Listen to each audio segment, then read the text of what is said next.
तुम्हारे परवरदिगार ने उन पर अजाब का कोड़ा बरसा दिया। बेशक तुम्हारा परवरदिगार ताक में है। मगर इंसान अजीब मखलूक है कि जब उसका परवरदिगार उसको आजमाता है कि उसे इज्जत देता और नेमत बख्शता है तो कहता है कि मेरे परवरदिगार ने मुझे इज्जत बख्शी, और जब दूसरी तरह आजमाता है कि उस पर रोजी तंग कर देता है तो कहता है कि मेरे परवरदिगार ने मुझे जलील किया। यूं नहीं, बल्कि तुम लोग यतीम की खातिर नहीं करते और न मिस्कीन को खाना खिलाने की तरगीब देते हो, और मीरास के माल को समेट कर खा जाते हो और माल को बहुत ही अजीज रखते हो।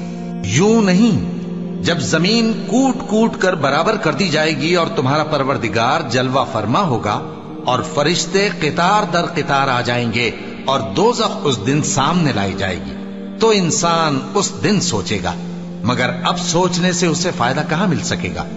कहेगा, काश मैंने अपनी इस जिंदगी के लिए कुछ आगे भेजा होता, तो उस दिन न कोई अल्लाह के अजाब की तरह का अजाब देगा और न कोई उसके जकड़ने की तरह जकड़ेगा। ए इत्मीनान वाली जान, अपने परवरदिगार की तरफ लौट चल। तू उससे राजी, वो तुझसे राजी। सो तू मेरे खास बंदों में शामिल हो जा और मेरी बहिश्त में दाखिल हो जा।